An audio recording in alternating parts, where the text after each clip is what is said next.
One of the most confusing things in gardening is the pruning of trees and shrubs. So today I'm going to show you how to prune, when to prune and what to prune.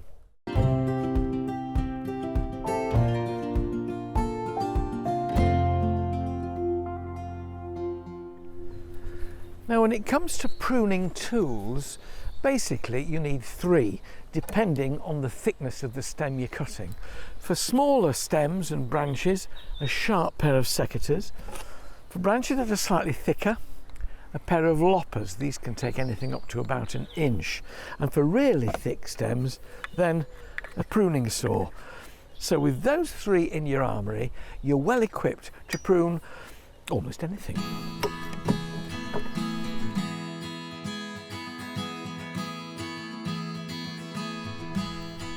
The first thing to consider is why you're pruning something. There are several reasons. One is to produce an appealing shape. Another is to get rid of pests and diseases. Yet another is to encourage flowering and fruiting, particularly in the case of fruit trees.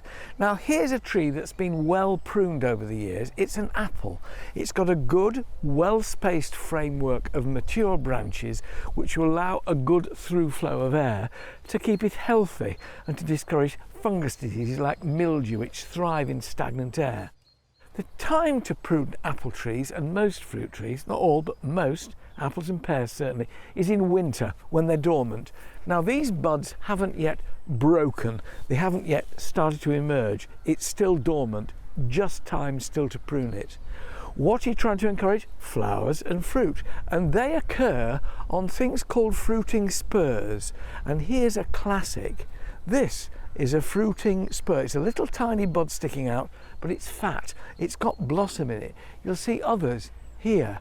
This is where you're going to get your blossom and then your fruit. You're not going to get anything like that from stems like these, which have tiny weeny buds on, barely visible. They're just going to produce leaves, and these are the ones you can cut back and you can reduce them by at least 1/2. Not least because you're keeping that canopy thinner, allowing the air circulation, keeping your fruiting buds, but getting rid of those that are just going to produce foliage. Now this tree has a really well-spaced framework of branches. If there was some running in and crossing the centre, I'd take those out completely, either with the loppers or with the saw. And that way you'll have lots of lip-smacking fruit in summer and autumn, provided it's pollinated well. So you always pray for good weather when the blossom comes out. Now you may be tempted on a tree like this to really prune it severely, to hack it back. Don't be so aggressive with your fruit trees. Shorten the long ones at the end, but preserve those little stubby bits that go all the way up the branches, because they will produce your crop. The problem with pruning, particularly with trees, is there's no one technique that suits them all, nor even a time of year. With birch trees, for instance, any pruning you need to do there must be done between November and January. Some trees you can prune at any time of year.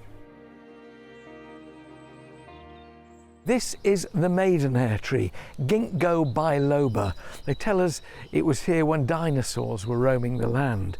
It's an elegant tree with these wonderful lateral branches, but down here it's got these 3 stems coming out which are just cluttering up the centre of the tree.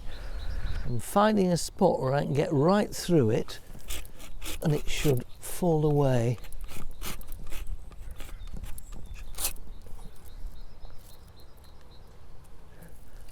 Oh well, look at that. You can see that whole clutter of branches has been removed. Now I'll also take off these tiny little ones down here.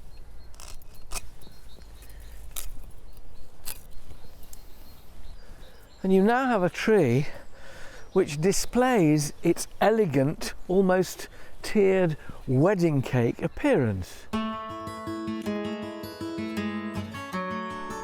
When it comes to shrubs, those that flower in spring are generally pruned immediately after flowering. Those that flower later in the year in summer, you prune in winter because most of those summer flowers will flower on wood that's grown up through that summer. But the most popular shrub in any garden is the rose, and the time to prune roses is between January and March. I'm just catching this one on the very end of the sort of winter, early spring pruning season because it's already beginning to grow. But this is a classic example of a rose, a shrub rose, that hasn't been pruned enough in previous years because it's now full of lots of old stems, crossing stems, weak, dead, diseased. It needs thinning out. So, first of all, anything dead.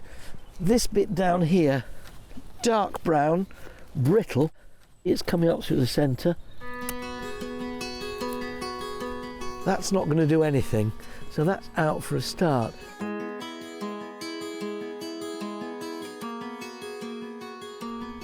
I'm now looking for things which are old and gnarled and crossing the centre. It's always a case of taking your time, seeing where it's coming from, where it's going to, and if there's anything else to replace it. Because once you've got it off, you can't stick it back on again.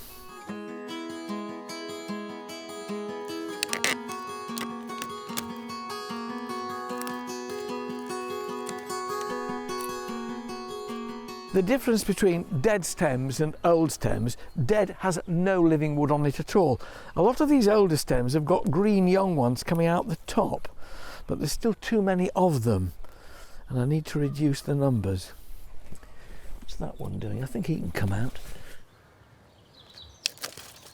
Now you can see there's quite a lot of green on that, but a lot of old and a lot of cluttered and generally overcrowded.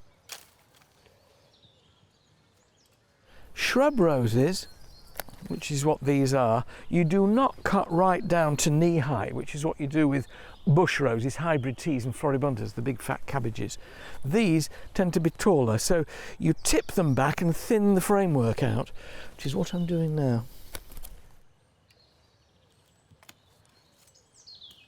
See, there's some lovely growth here. That's really young. That's flimsy. That can go back to there. Shorten that back a bit. And all these buds here should produce flowers.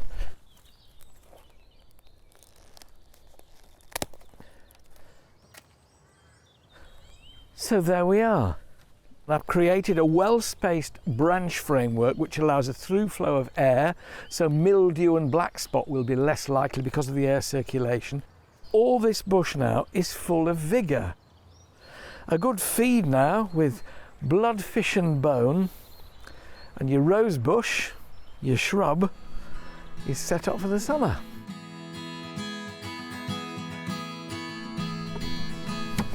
Sometimes you can have a bit of fun with shrub pruning, but fun with practical benefits. This is a viburnum, Viburnum tinus, common name Lotus tinus. It's quite a big bulky shrub and nothing much will grow underneath it. But if I lift the crown, I can produce a sort of lollipop like that one over there. So, armed with my trusty saw of loppers and secateurs, I'm going to have a go. Wish me luck.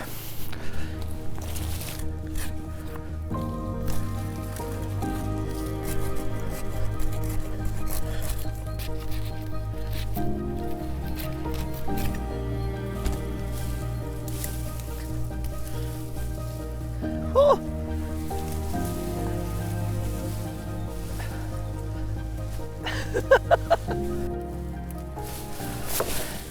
David Attenborough never has this trouble.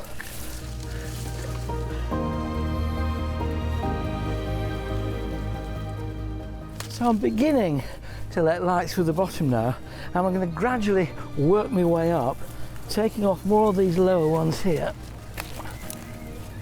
and it then starts to become a bit more picturesque. There we are, all done.